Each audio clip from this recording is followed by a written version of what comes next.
Roberto. Vabbè. And you know, our conservatory president, Fabio. We're very proud of him. I'm so happy to be here, and I'm grateful for everyone's presence, and to share the blessings of music throughout your lifetime is what it's about. You try to, because you're always addressing the future within your history.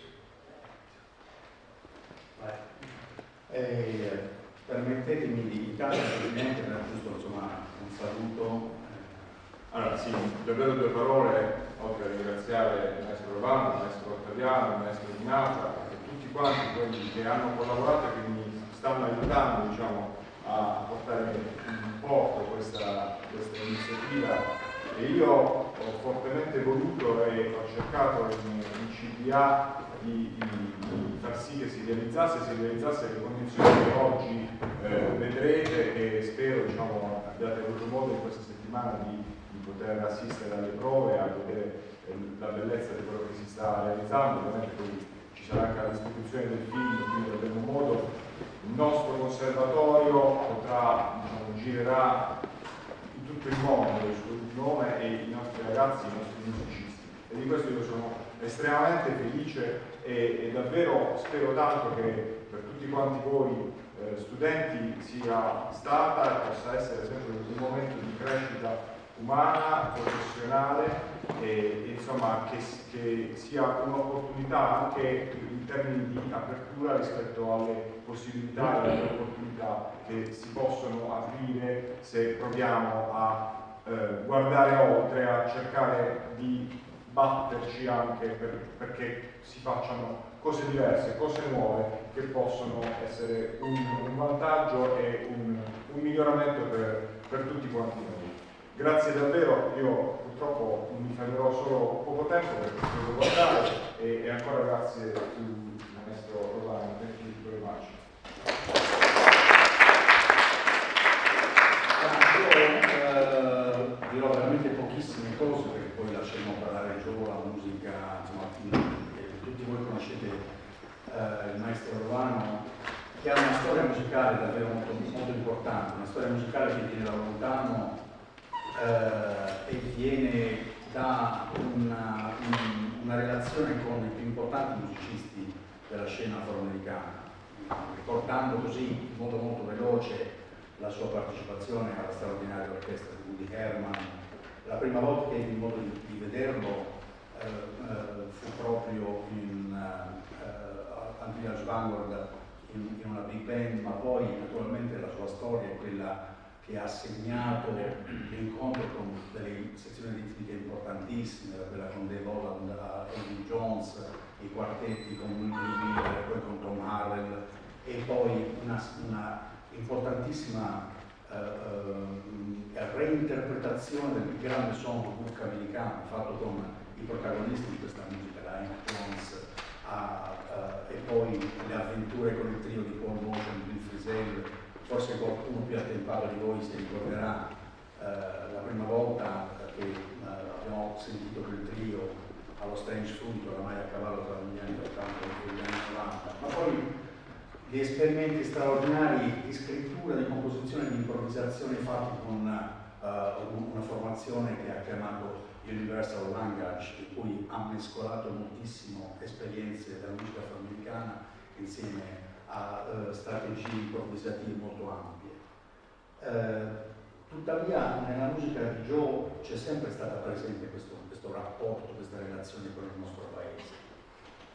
Naturalmente le sue origini siciliane, che tra l'altro sono testimoniate molto bene da un documentario che vi raccomando di cercare di vedere, un documentario firmato da Cipri che si chiama Lovano Supreme, che racconta un po' il suo rapporto con la Sicilia e i suoi antenati presenti appunto in questo straordinario paese. E poi naturalmente c'è un disco che mi piace ricordare che è, come dire, questa legacy con l'Italia che è molto forte, un disco che si chiama Viva Caruso, in cui lui interpreta queste aree d'opera, queste aree melodiche con un'intensità che è propria del suo suono.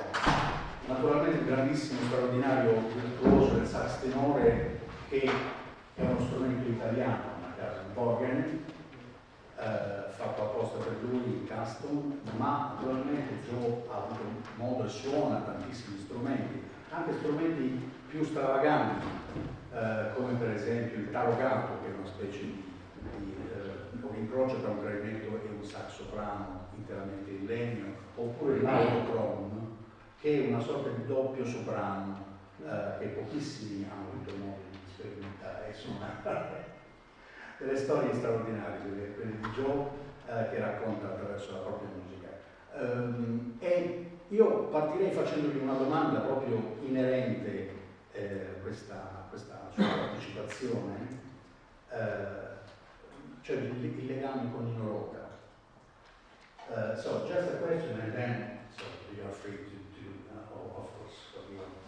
So your relationship with the music of Nino Rota, because of course as an Italian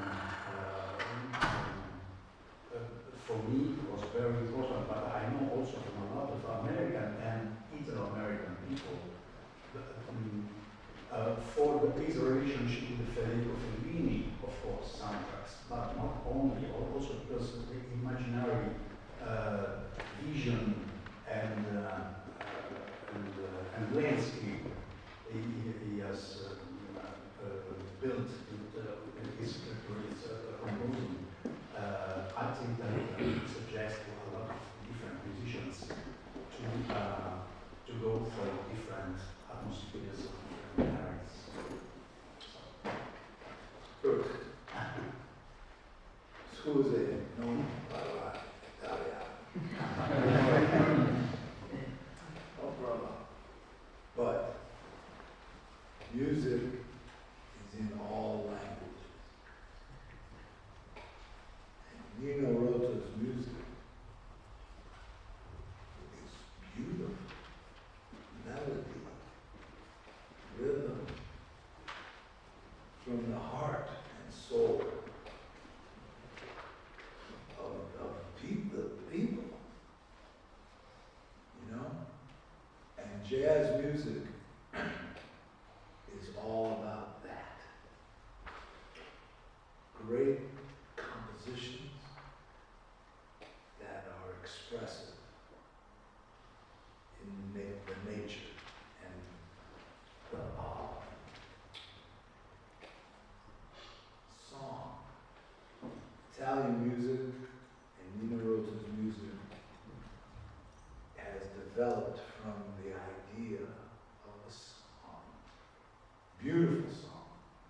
And in jazz, you have composers like Billy Strayhorn,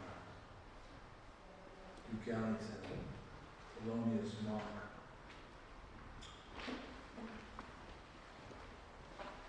and others that came to the States from Europe with this song in their heart. And everyone has their own song. And the rhythm spirit. When you combine these things, put things together, it's beautiful. So for me, Nino Rota's music has deep roots of melody and expression.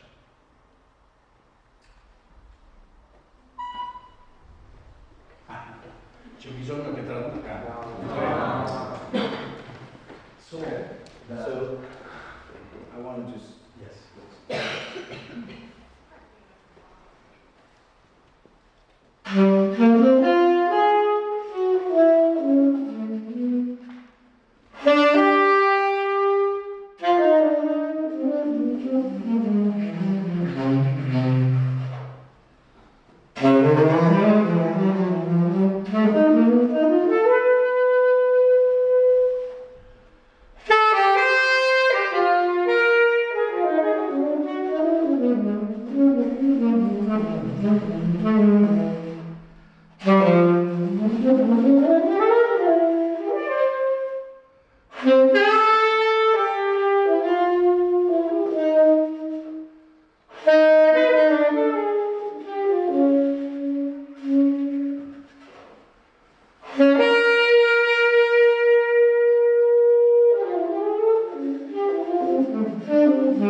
In jazz, you are in a key, in this case, you're in the key of F. But there's many things in that key, in the harmony, how you play many chords in all keys.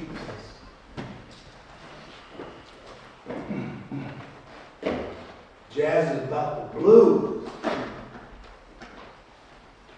This song has blues in it.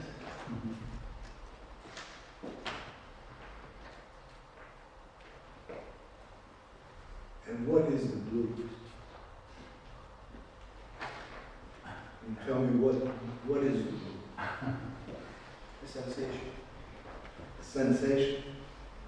Yeah. What else? Sadness. That could have sadness. It'd be a happy blues. That was one. Happy sadness. That was a happy. Happiness is sadness. Blues is a story. How you feel and how you express how you feel in the music. And there were times in that exploration where it was funky.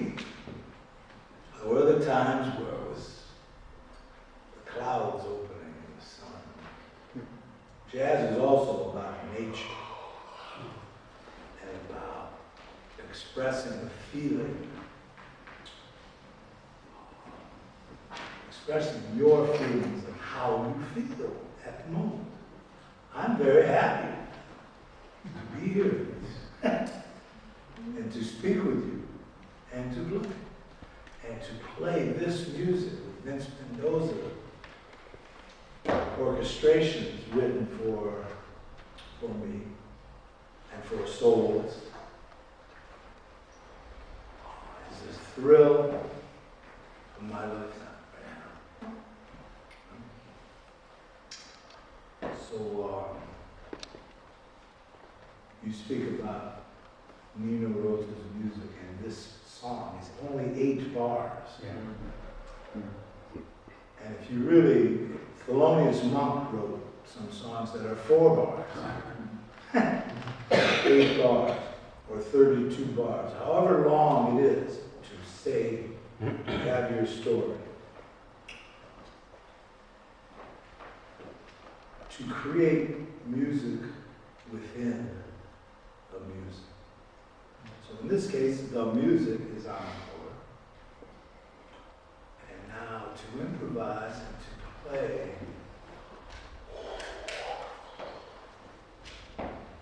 with interpretation from phrase to phrase. That's the study of jazz.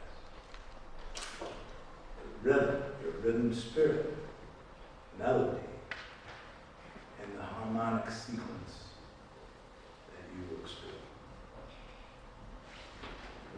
Yeah. Beh, insomma, penso che sia abbastanza chiara sul senso del jazz, della sua importanza ritmica, della sua importanza melodica, della progressione degli accordi che ci possono essere all'interno e poi descrivono un po' una storia. There is once I read that there should be blues without jazz, but it's very hard to think about jazz without blues. That's a good point. In the early expression of people, they didn't call it jazz, but they were improvising. Yeah. So Mozart was playing jazz, to me. Beethoven.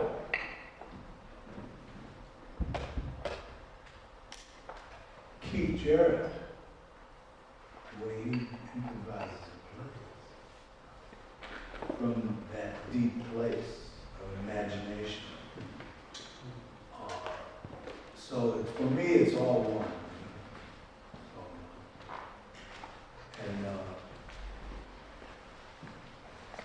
feel really humble and proud to have grown up in such a musical family. All four of my grandparents came from Sicily to the States, 1906, 1913, 14, in those years, from two villages in Sicily, province of Messina, in the mountains. Alcada Le Fuse was Lovano Faraci, very musical. Faraci, my grandmother. The bandista in Alcada Le Fuse that's still today, from 1900. I found out I had many people play clarinets and instruments. My grandmother's brother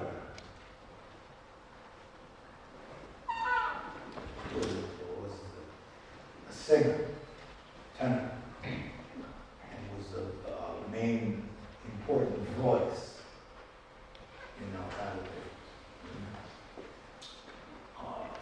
And my mother's family, Verzi Sereniti from Chisero, also brought music to the States with them, in their heart, and that was their life.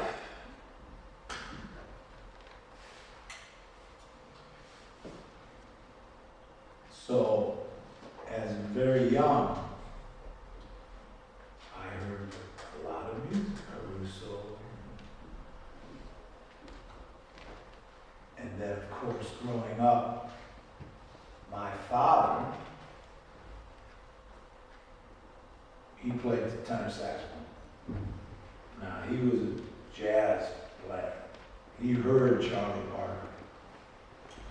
He was in the room with Lester Young, Eleanor Jaquette, Gene Andrews. Played in jam sessions with John Coltrane in 1950. And Coltrane was just playing alto before the last days, before he really moved to tenor. So I grew up with his records and stories about the music.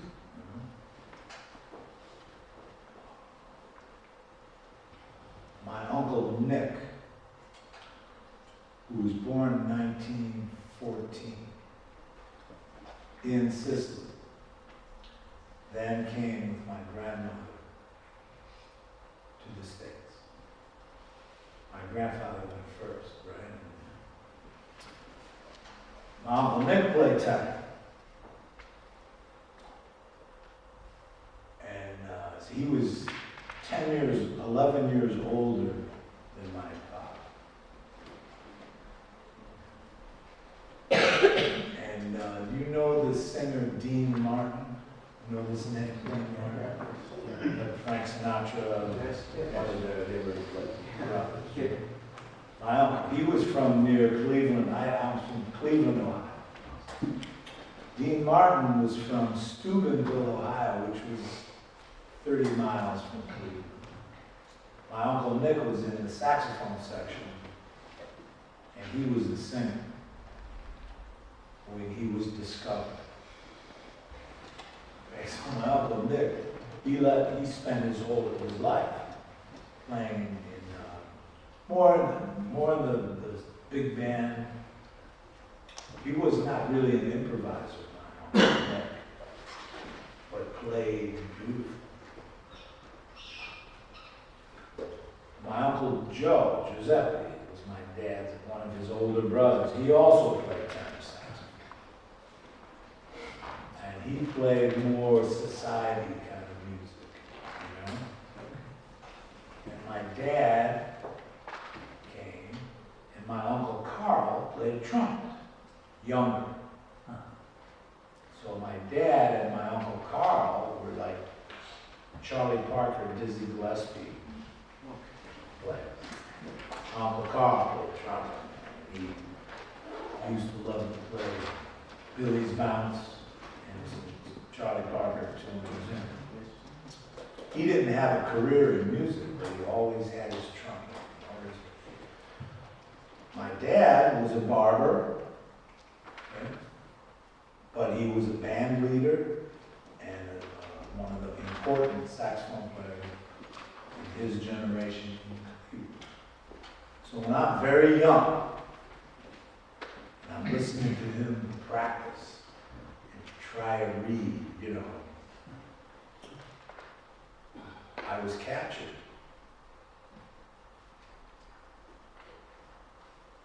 And my grandmother and the family,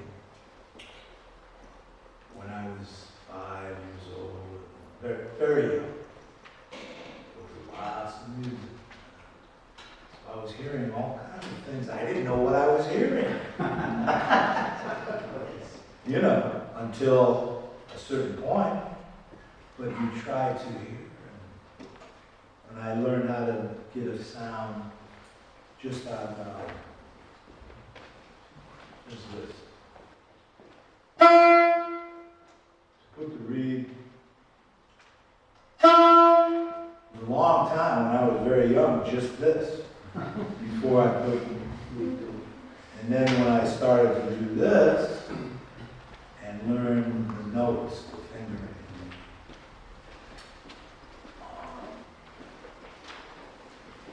Do you know, Joe, that we have a long tradition in South India of barbers who plays also instruments? Yeah, sure. And they brought that to the States. Yeah. Because my Uncle Joe, I mentioned it, he was a barber also. Yeah. But, you know. So, just a little about my roots. And hearing music, Nina Rota's music, I probably heard his music to know, you know? Yes. Because the American Songbook with Cole Porter and George Gershwin music and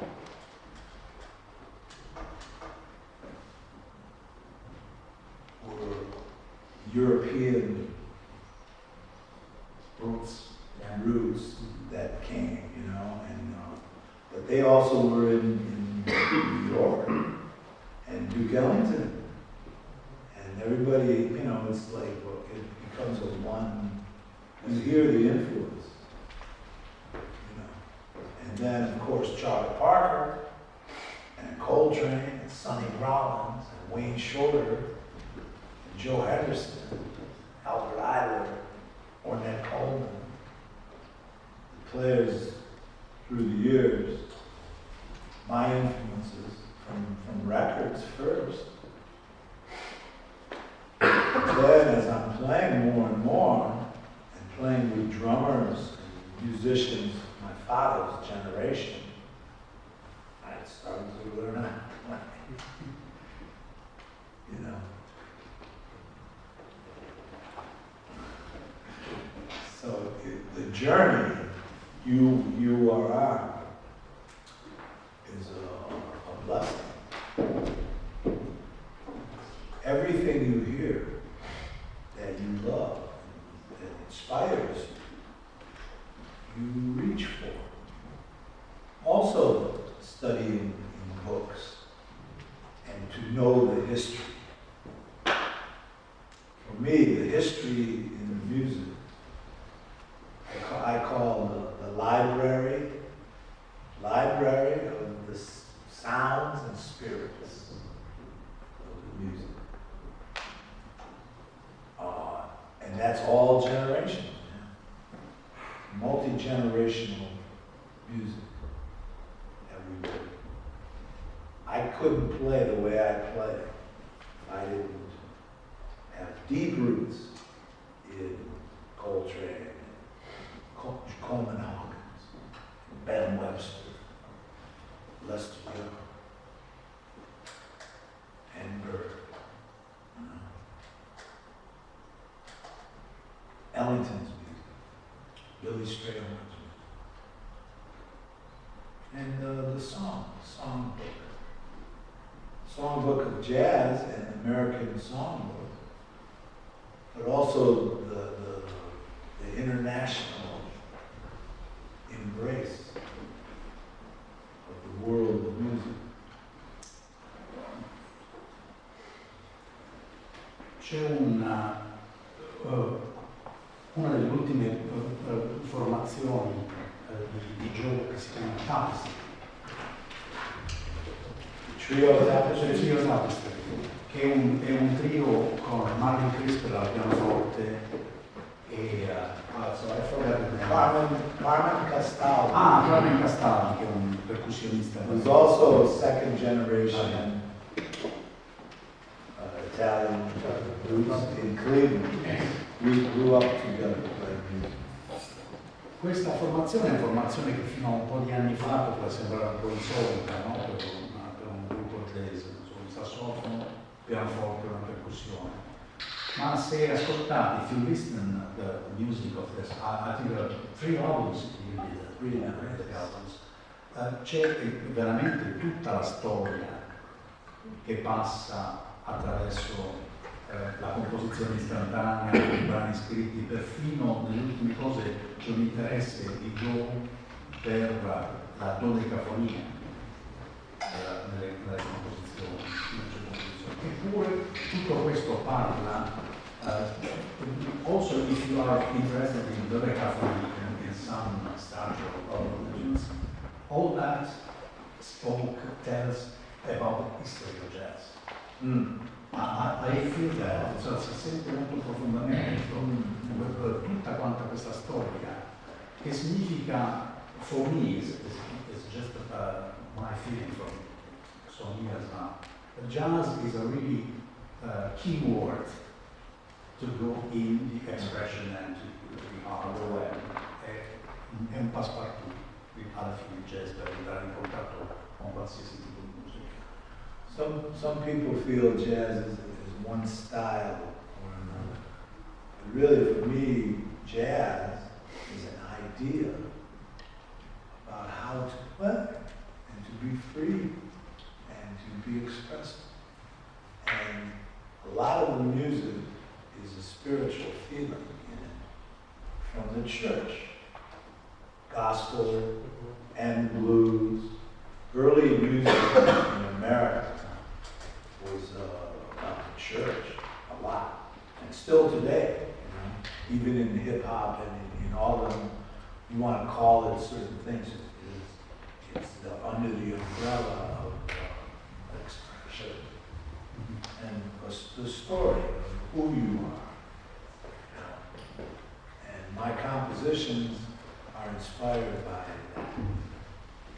So each composition has a different kind of feeling in it. This particular trio with Marilyn Crispell and Carmen, we have an approach together that's very special and inspired by the Paul Motion trio with Bill Frisell and myself and Paul. Which for Bill and myself, we started to play with Paul in 1981. Bill, we both played. Bill and I were with Paul for 30 years. He passed in 2011. So in that 30 years of playing in this kind of way, playing standard songs, Thelonious Monk's music, Billie Holiday's songs, Bill Evans' tunes, Monk, The Broadway book. Broadway book, right, 3 records on Broadway, one with Lee Konitz, Poi Charlie Hayden, of course. Charlie Hayden on the bass, joined the trio. Yeah, those experiences, for me, I was learning all the time. Every time you play, you learn something. Playing here, these rehearsals with Vince, and playing my part, trying to interpret and be myself, and yet let the music lead you, you know. Each song is so beautiful, and there's a certain approach you take. I'm not just playing the saxophone. There's a certain approach that you have to have in music that guides you, feeds you ideas. Like this tune I just played. I never really played that song until I came here, started to play. I heard it many times and always loved it, but I never played it like an 8-bar tune like that and superimpose different harmonies and keys, different keys. But it's like a blues. On the 4th bar goes to the 4 chord.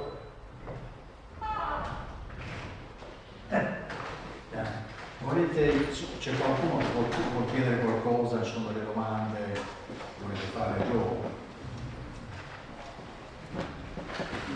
What do you think? We play? Yeah, that's okay. I'd love to hear some people. Are there any questions though before we do that? Ci sono domande, sì, altrimenti potete proporvi personaggi improvvisanti. Yeah, please, because I want to address some issues you might want to talk about. Grazie. Sta passando un treno, quindi. Sì, So my question is about maybe the basis of music, which may seem obvious, but it's always relevant, I think. It's like your approach to rhythm in a sense. How do you practice rhythm? Because for me, it's at this moment the most important element. Okay, great question. Speak about the rhythm and the polyrhythm. Because with the quarter note, if I play a phrase, and I focus on the quarter, right? Quarter note has been a drive.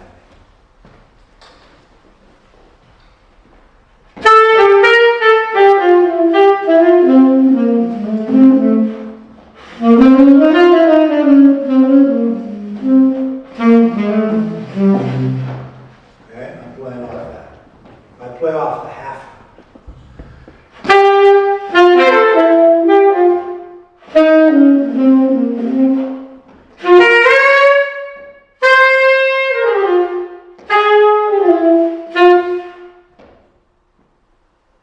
totally different. If I play off the whole note,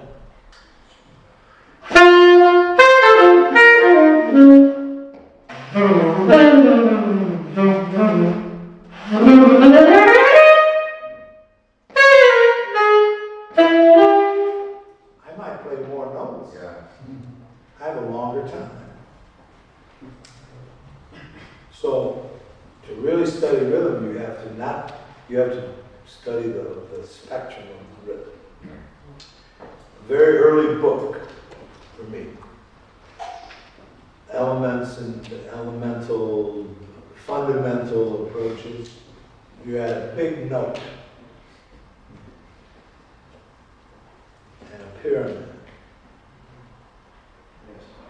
And each line was a different combination of different rhythms for the one note. Big note, big beat. Man, I learned so much just looking at it. Because then once you start to combine 32nd notes and quarter notes, and 8th notes, and 16th notes, in that one big beat,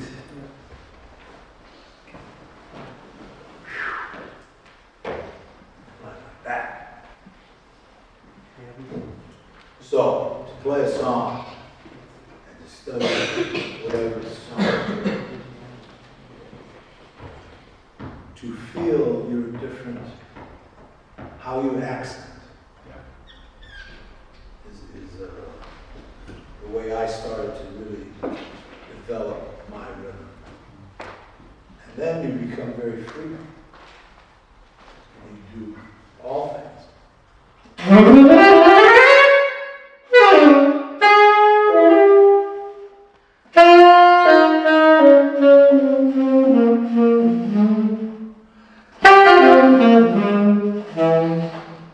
But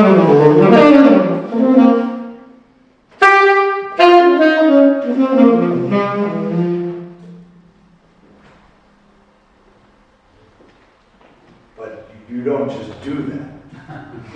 You make your way there. I try to do. What I'm thinking for tonight, what I want to do tonight, I want to play simple and as beautiful as I can. That's how I want to approach playing the symphony and this music. If I could play and try to say something in a beautiful, simple approach, that's what I'm looking for myself and for the concept and approach and the love. You feel the love in Nino Rota's music.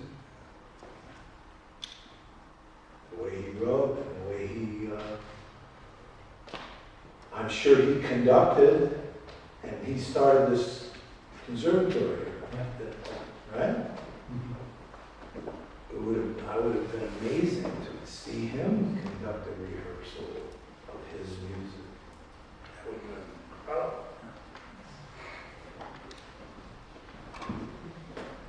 Any other comment? Yeah. Yes. What's your advice for someone who wants to just improvise something on a thing or yes? I think it's important to, like I said before, to live in the library of the music and listen to improvisers that you feel what they play. Because then you have an idea and you have roots, in music, and in the conception. Because the improvising is an approach and a conception about expression. So the most important thing is to be inspired. What do you play? I play just piano. Piano. Yes. Who do you like to listen to? Who's your favorite alto player? I listen a lot to Miles Davis or Thelonious Monk. Oh, alto saxophone. Yeah. No, just I said that as an example. Okay. Okay, you play piano. Yes. My father told me this one time. He said, you're going to be playing with piano players. So you have to listen to some piano players. I'm trying to play the saxophone. And I'm going like, duh. And my dad was like, no, listen. He told me also, drummers. You have to listen to drummers. Want to get your rhythm together? Who's your favorite drummer? I have a question. Hold on 1 second. You have to listen to Max Roach. Oh, as a guitar player, Max Roach teach you everything you need to know about how to play, how to get around your horn.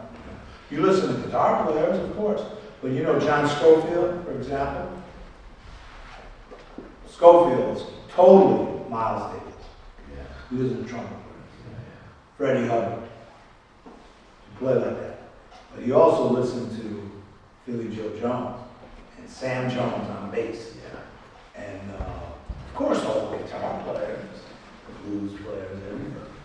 But so as a piano player, you have to get into some drummers, Art Blakey. You listen to Art Blakey? He can teach you everything. You might listen to him, but I don't yes. Yeah, but I mean really get deep. Oh. You know what I mean? Get deep. And of course, Miles is the biggest, most beautiful school. Everybody you listen to is like going to school. For me, like Clifford Brown, you listen to Brown, man, that's like a school. Get gives you a lot of direction and things to strive for. But as a piano player, Ellington, Billy Strayhorn, Thelonious Monk, Yes. Bill Levin, Keith Jarrett, Herbie Hancock, you know, Chick, McCoy, all the time, man. It's a school. And then if you want to play more just free, where you one note to the next note, you study intervals and melody. To improvise, create. If I just play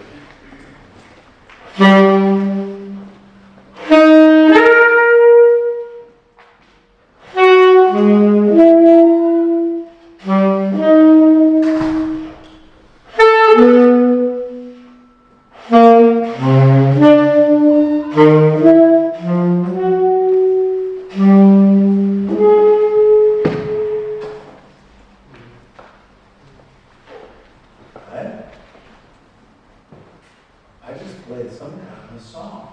Now, I can go back now, I could go and get some manuscript paper and maybe write that out and have a tune for a trio tapestry, you know, for an example.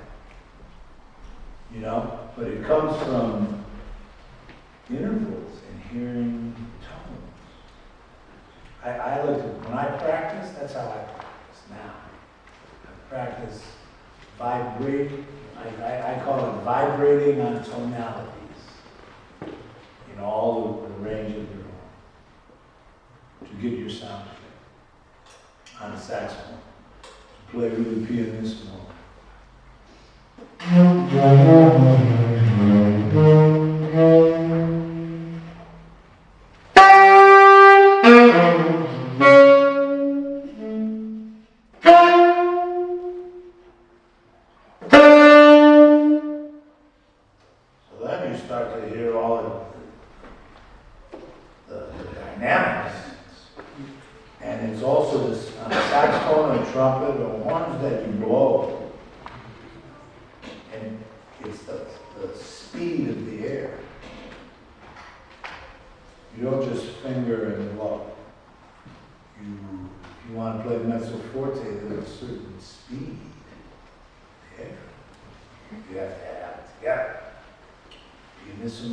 It's the same amount of air, but very slow. And forte, like that. Same on guitar and piano. To breathe when you play. Also, the connection helps you rhythm. It's all about the rhythm and the way you breathe in the tonality.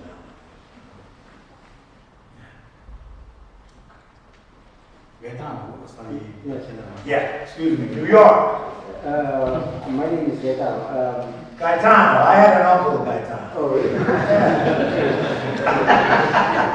That's my mother's older brother. Oh, great. I hate my name, but maybe I was another name, but my father told me that. It's okay. I'm very curious to know, in your opinion, how much important is to be a drummer and to be a singer before to be a saxophone player? Well, at the beginning, if you want to play saxophone, you have to be a saxophone. But then, the more you realize that to sing a song on the saxophone, you're a singer. And you listen to singers. For me, singers are very important in my life. Ella Fitzgerald, Sarah Vaughan, Billie Holiday, Frank Sinatra, Tony Bennett.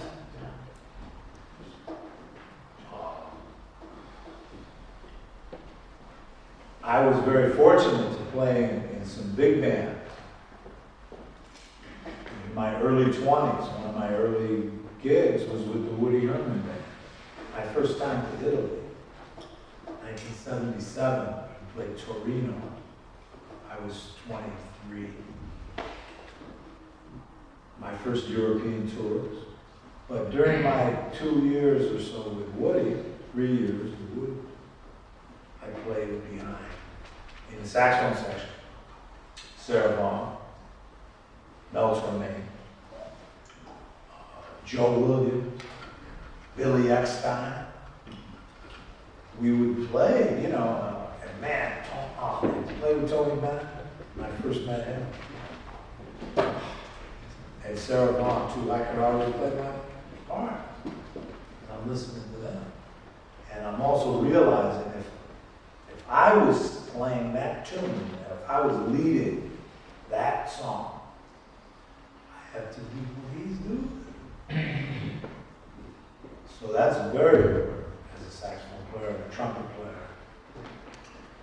That's why Louis Armstrong made such an incredible impact early. Because he sang also. But he used to carry Caruso record records on the road, 78 records. Louis Armstrong listened to Caruso to play with that majestic tone and sound. And I learned that many years ago, man, and that always impressed me. That was like, wow, yeah, that's why he played trumpet like that, man. And he influenced every trumpet player that played in a certain, Lee Morgan, Clifford Brown, Freddie Hubbard, Louis Armstrong. They all reached for that certain quality of tone that was coming from Caruso. A lot of people might not know that or think that, but and drummers, very important. I have an understanding because when you play with a drummer as a saxophone, you have to find that unison together and feel that beat. And for every instrumentalist, for every piano players, you have to hit a groove with the drummer. You have to be with that cymbal. You listen to McCoy Tyner and Elvin Jones with Coltrane. They're in unison. You have to be with the bass drum, big beat, bass drum. The rise, quarter, the triplets, and the half notes in the snare drum, you know? The drummers are playing in a polyrhythmic approach. But as a saxophone player or a soloist, you have to focus and be able to tie into that spectrum of rhythm.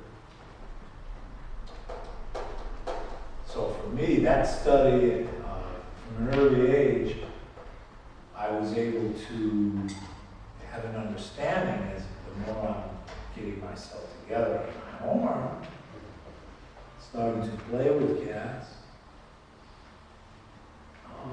things start to come together. Thank you for that question. Important, you know? You have a great vocal quality in your sound. And when I heard the first time your Frank Sinatra record, Yeah. I make a connection between the way of the interpretation of songs without words, like for a saxophone player or an artist, is a very precious thing.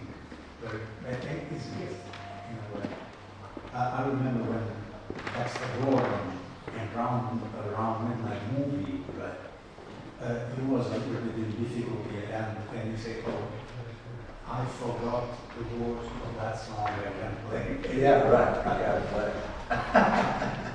The lyrics are important. Yeah. They tell you, they give you a direction. The title of the song gives you direction. The title of All the Things You Are.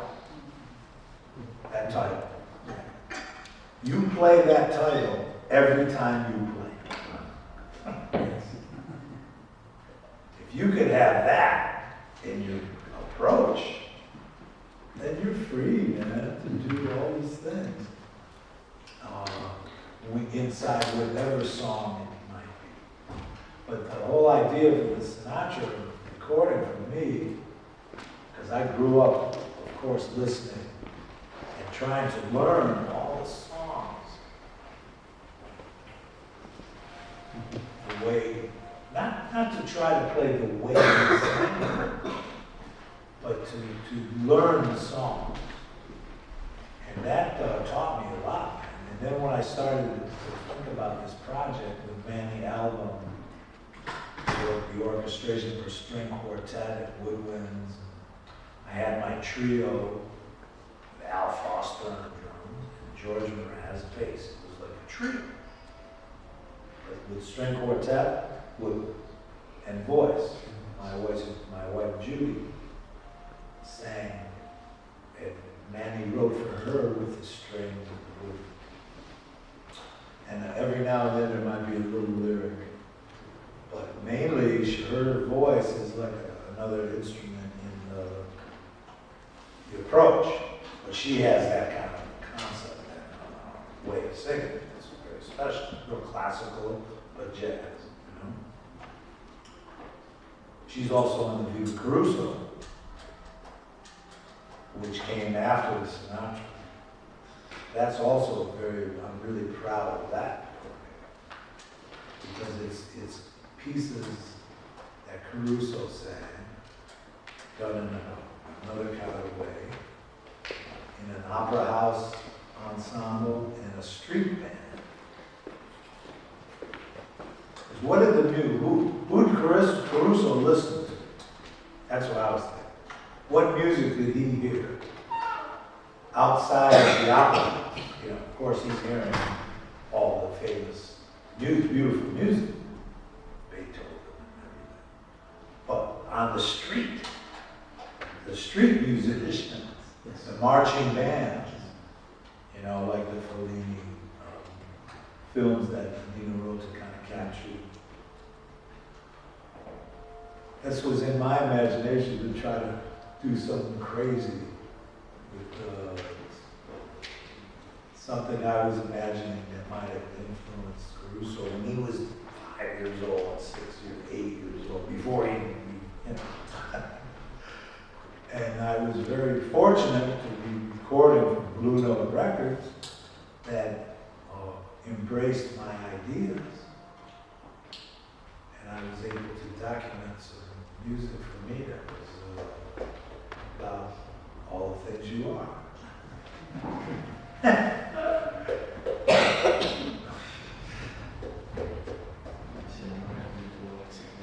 Avete capito tutti? Sì, sì, sì. Okay. Qualcuno che tira fuori lo strumento. Piano player, double bass player, drum, saxophone, lotto. Ragazzi, dai, One wants to come and play a little bit? anche perché poi Let's play something. Ragazzi, vogliamo